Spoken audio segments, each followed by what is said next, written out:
The sun still came up over Portland if you were a baseball fan, and your beloved team, the Beavers, moved away.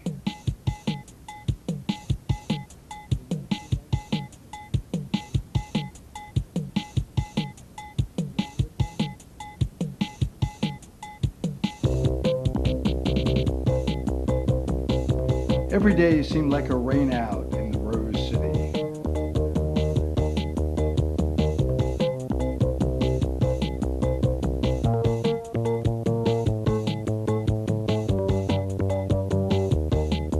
But in 1995, Jack and Mary Kane came back to town.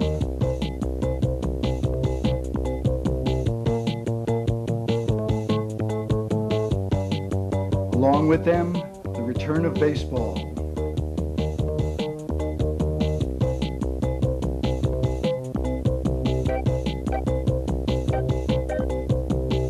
Once again, those wonderful words rang out. Play ball.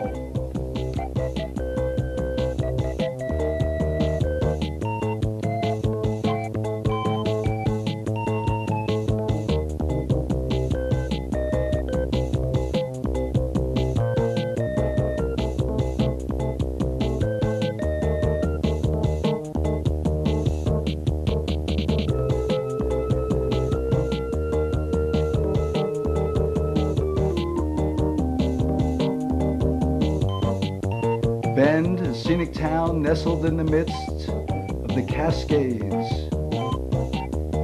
It's rich in baseball tradition. Major leaguers starting their careers there include Juan Samuel, Gary DeSaucina, Jim Edmonds, Tim Salmon, Damon Easley, and Mark Thompson. In 1986, Darryl Thomas and Mel Roberts became the first two black men in the history of organized baseball to manage against each other.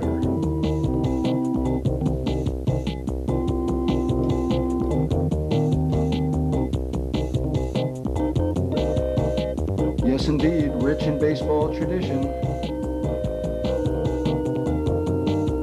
The road west zigged and zagged. At last, Portland, Oregon.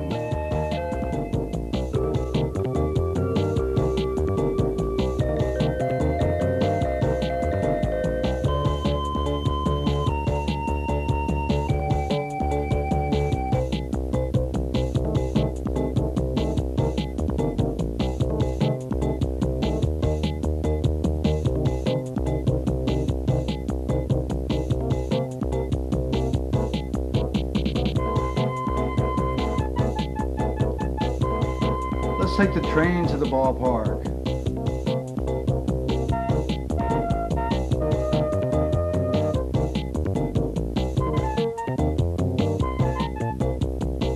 Grab a ticket. We're on our way to a behind-the-scenes look at the most successful minor league franchise in baseball, the Portland Rockies.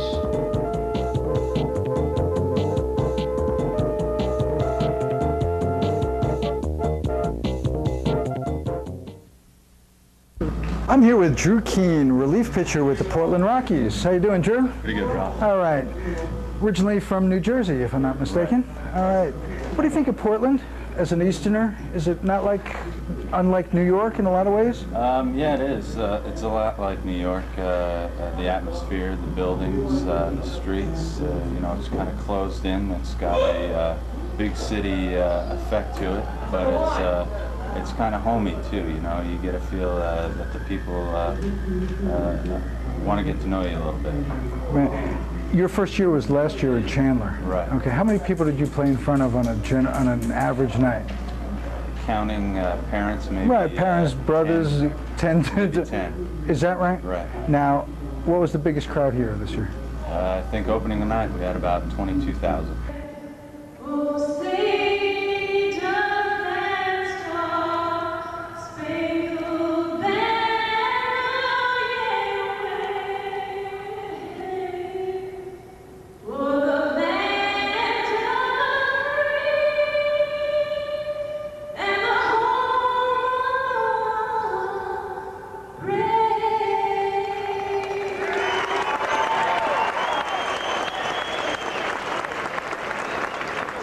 I'm here with Portland manager P.J. Carey. How you doing, P.J.? Good seeing you. All right, we go back a long way in this league. Quite a few years. Yes, absolutely. I think I originally met you in the late 80s with Bellingham, Seattle organization. Right, I worked for the Seattle Mariner organization for 3 years, and all 3 years were out of Bellingham, Washington, with their A club in this league. Right, with one of my favorite people in the world, Spider Webb. Spider's quite a guy. It was really nice seeing him after a few years. I hadn't seen him maybe in the last 5 years or so, and whenever we came back into town here in Portland, got a chance to be with Spider a little bit. He's one of the highlights of my summer when I come up this way. He's fine trainer. A great guy, yeah. A really great guy. This is a strange league because on some levels they want you to win. You're in the middle of a pennant race, and you're playing in a AAA ballpark with kids who are basically just out of high school, college. Right. I think that's a strange part of early development in the minors. Yeah, it sure is. I mean, that's the beauty of this league, I think. You know, you're out to compete every single night to win ball games and, of course, win the league. There's nothing like winning a Northwest League title. But you're right, there's a little bit more involved at this level where you're dealing with a first-year professional player and maybe the young high school kid who's 1 year removed from high school competing against older college players for the first time. So there's a lot of development that goes on also. Right. Now, you managed in this league both away when you played in Bend, and you were the manager when they were an independent team for 1 year, I remember. Right. In fact, when I look back at a managerial career in the Northwest League, it's funny how baseball works sometimes. I managed in Bend, Oregon in 1981, which was the first year for Jack and Mary Kane in professional baseball. Oh, you were Jack Kane who made all this possible. I'm happy for you, Jack. Well, it's kind of fun, you know, to operate a business, and particularly a baseball business, in our own hometown. So. Okay. See, I have the advantage of knowing you for all these many years, and I know that your success should not ever be looked upon with any jealousy by anybody, because you didn't go into this business for this. Tell us about Bend, how it all got started.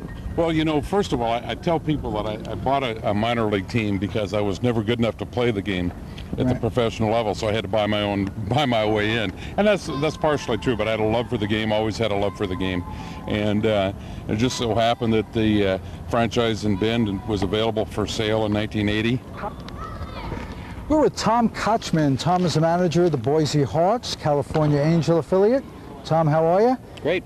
Good. And his son, Casey. All right. Two things I want to talk to you about. First of all, what does it mean for first-year players, basically out of high school, college, to come into a stadium like this and play ball in their first year, come into basically a AAA ballpark? They are. That's what they're coming into, is a AAA ballpark. I was here from 87, 89 with Edmonton, and we came down here as a Twins affiliate, and now these young men come in their first year, and they're playing in front of 7, 8, 10, 15,000 people, and it's sometimes intimidating for the other teams when they come in here. It's great for when you're the home team and you come in there. It gets you really pumped up, and sometimes the guys, like in our team, maybe the first night when they come in, they see 15, 20,000 people in the stands. It gets a little bit intimidating. Right, but it's something they're going to have to face eventually, and it's better they face it now. Oh, for sure. It's a great developmental thing because they're going to play in front of 50, 60, 70,000 people at some point when they get to the big league. So it's a great stepping stone as learning how to handle the media and handle the press and the TV and everything that goes along with it. Elvis is in the house. Nice to meet you, sir. Nice to meet you. You're from the Dominican Republic? Yeah. First of all, how do you like it here in our country? It's better.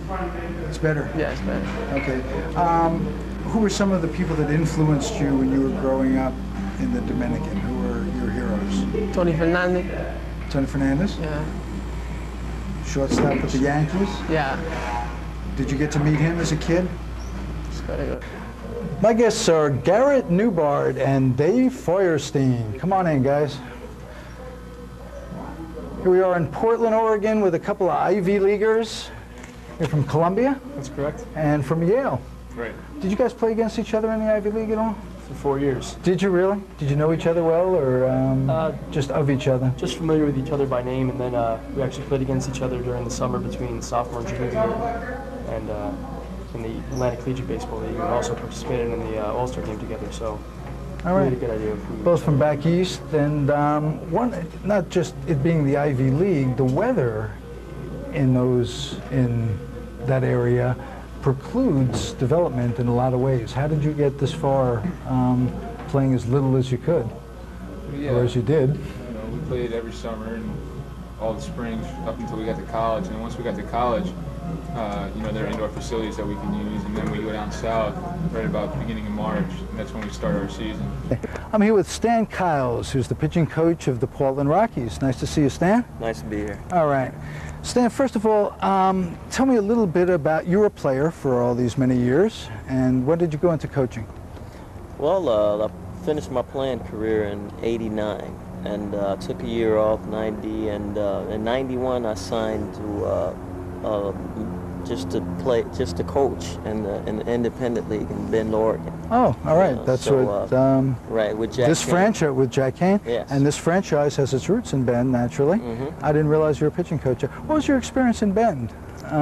Bend was great. I mean, Bend is a nice town for just bringing in young high school, college players, and it's real subtle, real laid back, and it's a good atmosphere to bring in young players and get them really acclimated to the professional game, and not taking anything away from Portland. Portland is big, and and sometimes it's tough for a young player, especially coming from small towns, to really get acclimated to a big city as quickly as we've asked them to. But Bend was a little bit easier to get the players in there and get them calmed down and get them ready to work. Now we officially have the Portland Rockies mascot. What's your name? Oh, Rocky? Ronky, the mascot. Nice to see you, sir. Thank you. All right. You don't see my hand. I was going to shake hands with you. All right. Vision is like this. Mine too. Well, is this your first year with the Rockies? You weren't in Bend, were you? No, this is my first year with the Rockies, but I was 7 years with the Beavers. Oh, really? Yeah, I was round tripper with the Beavers. Do you miss the Beaver at all? No, the costumes are pretty much the same, just different color, different tail. Yeah. All right.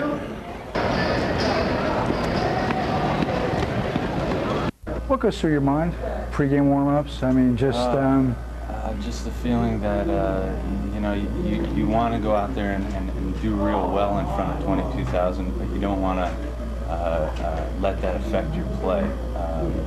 You want to go out and do the very best you can and help the ball club. And it's tough to go out in front of that many people.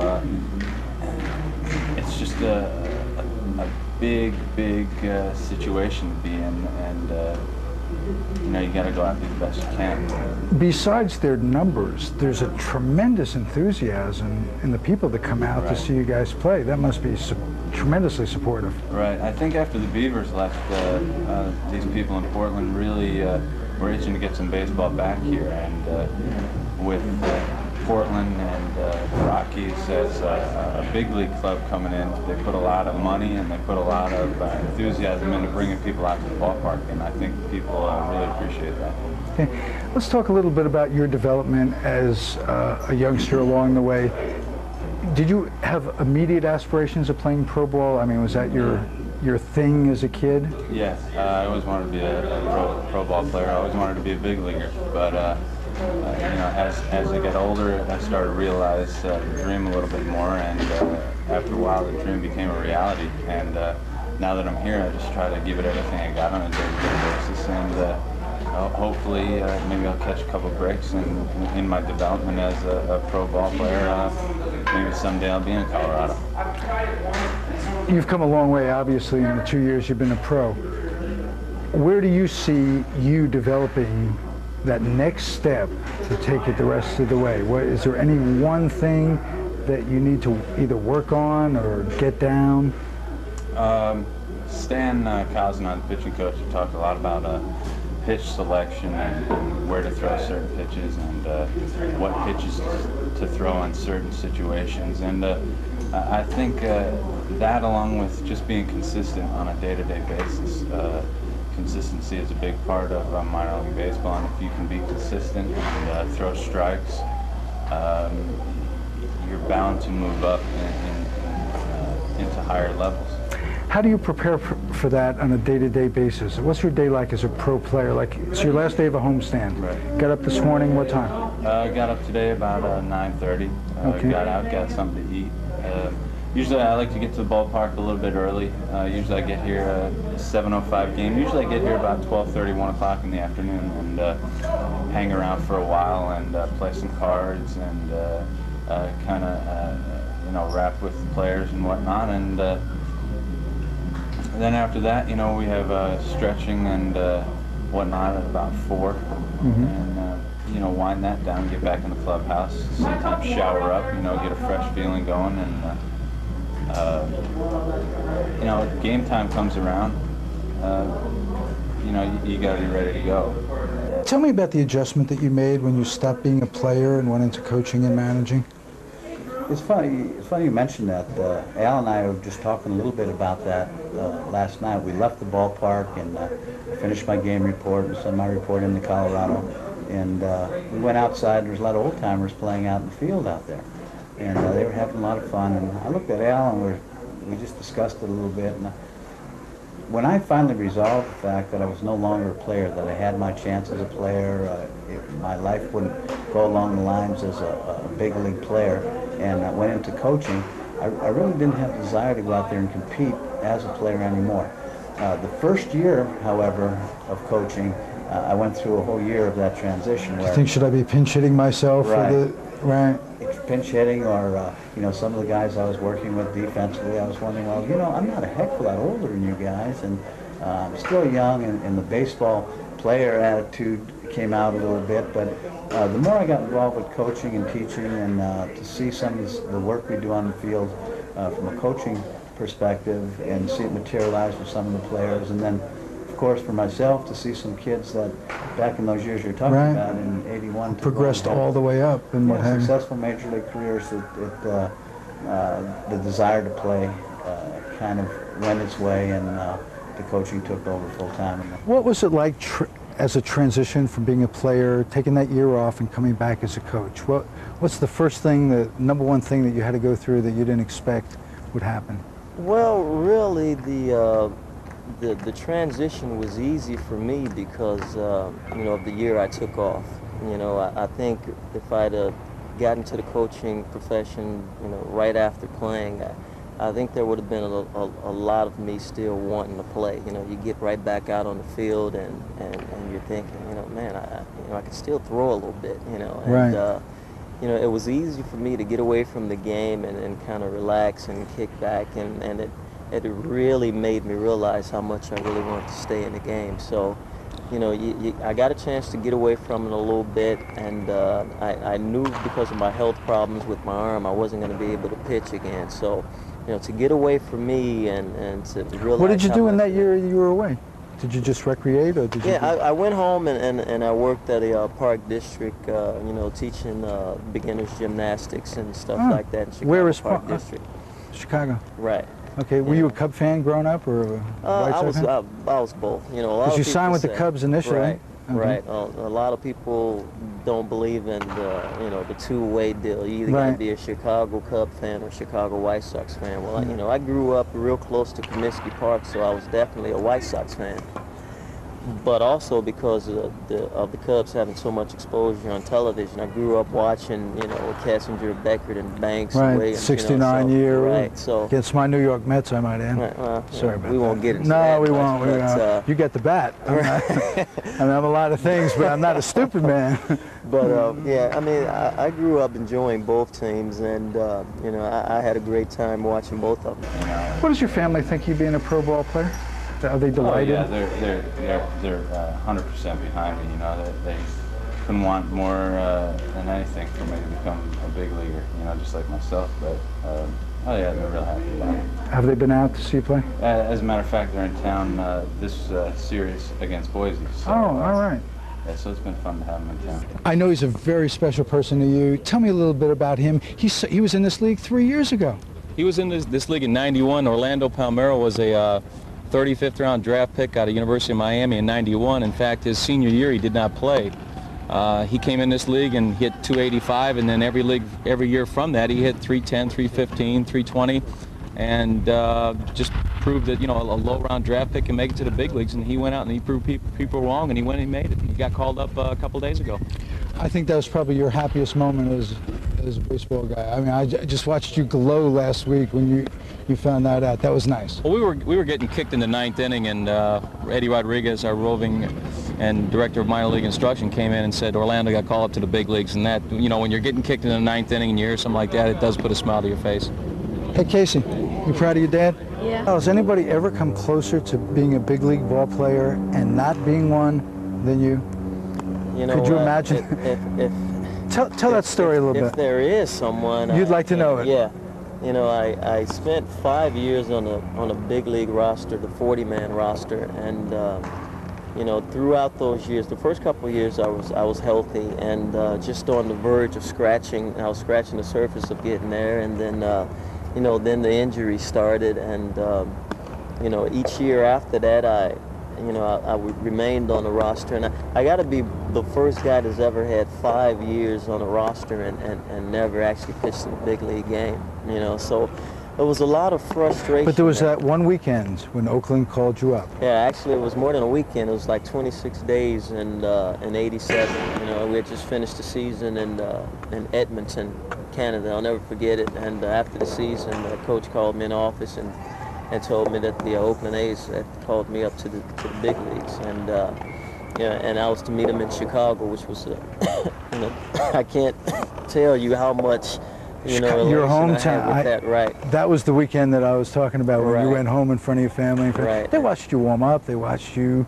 just you know, be in Comiskey, old right. Comiskey at that, not the new one. It was great. I mean, you know, my mom, my dad, I mean, everybody was there, and they were having a good time. And every once in a while, I'd come out of the dugout so they could see my name. Right. You know, and LaRue says, "Gals, get back in here," you know. Talk about that. Talk about the fans in Portland, how they've accepted and loved this team. It's a phenomenon. It's a phenomenon because they're winning too. It isn't just like we're with the Mets, the poor Schnooks. This is a winning team.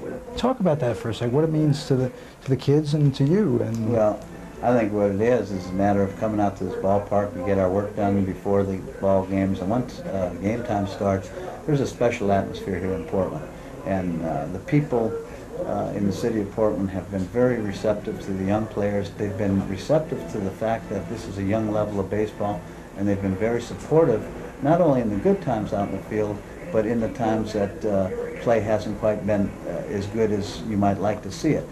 They've really rallied behind the players, and I think in the same sense, the aggressive style of play that we approach every ball game with our team speed, aggressive pitching, good defense, I think those things go hand in hand with what the fan comes to the ballpark to see.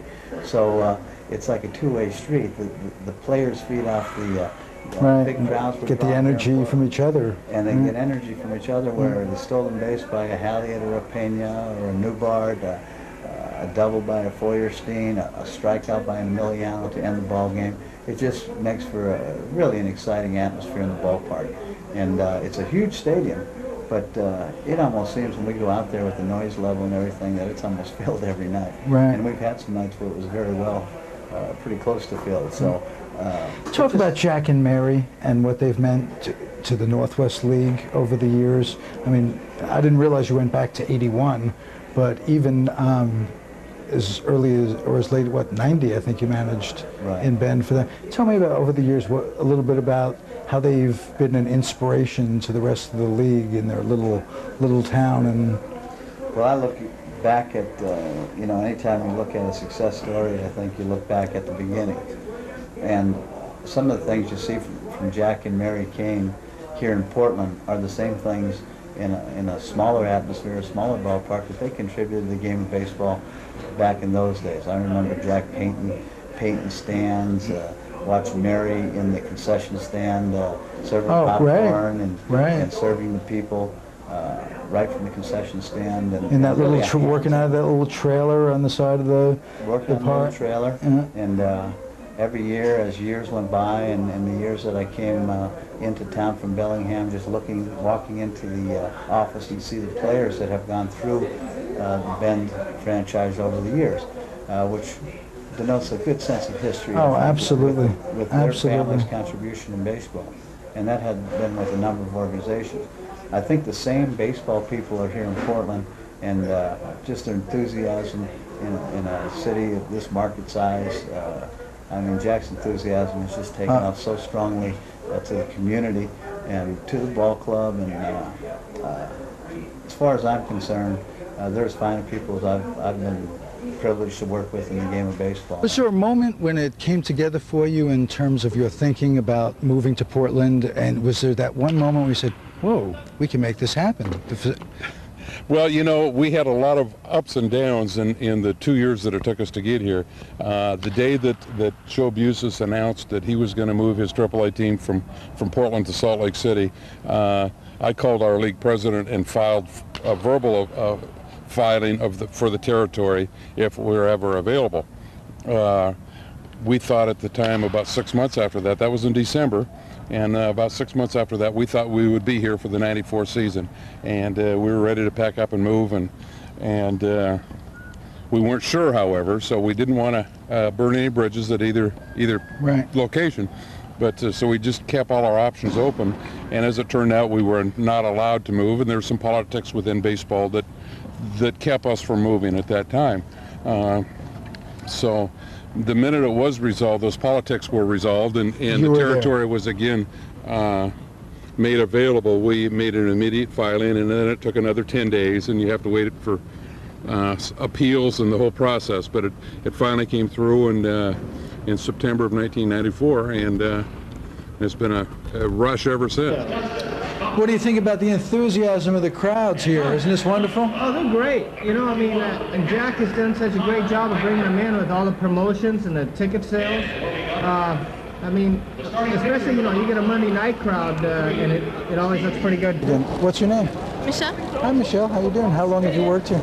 Oh, I've worked about 4 games. It's volunteer. Is it fun? Yeah, Are actually. you caught up in the Rocky spirit? Oh, I love it. All right. Yeah. Did you attend other games when the Beavers were here? Actually, no, this is my first year here. All right. So you're learning to be a baseball fan as well as working and doing a good job. Thanks, Michelle. Hi there. Hey. What's your name? Cody. Christopher. Christopher, you're going to go to preschool next year, huh? That's pretty exciting, huh? And this is your first baseball game, I understand. We are here with the McDonald family. What's your name? Emily Marquez. Emily. Katie McDonald. And I'm Mindy. McDonald. What brings you to a Rocky game? Is this your first one? Yeah. Are you having fun? Do you have a favorite baseball player yet? No, Not yet? How about you? I don't think so. I mean, there's so many of them. And then Saturday night, he missed a call that would have taken us out of the inning and went on to score 3 runs. It wasn't close. It wasn't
Did you do anything different today in preparation for when you know you're going to pitch as opposed to when you don't, other than the throwing between outings? No, I just went around. I just went about my daily routine about the same.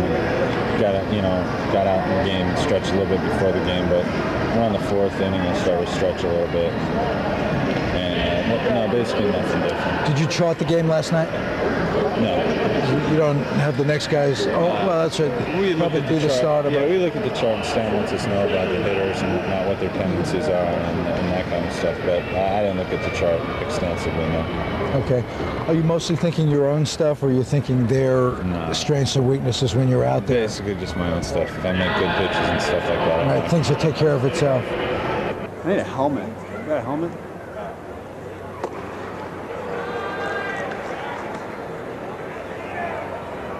Got a helmet, Ralph? How about a glove, at least? At least I'd like a glove.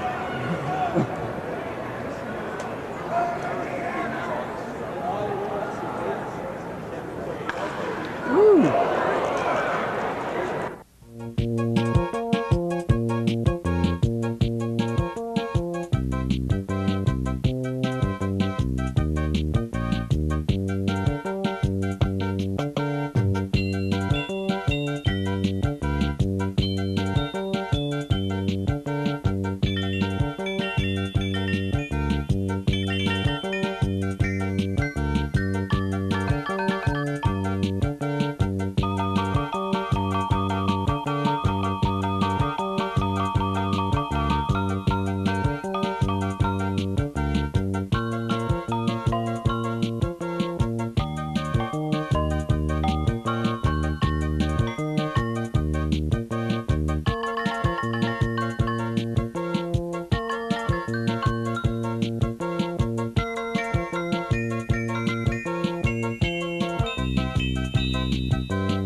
I must ask you, how did you get the position that you have? Well, did you audition? No, this particular one I knew Jack. Hi there, I'm with Drew King, Portland Rocky pitcher.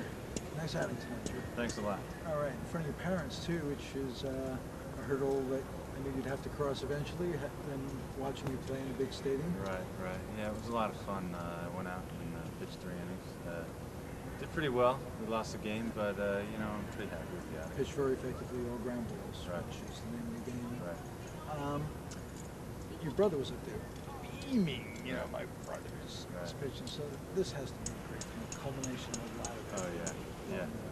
Yeah, it's great to have a family and pitch in front of people who you know, really want you to do well.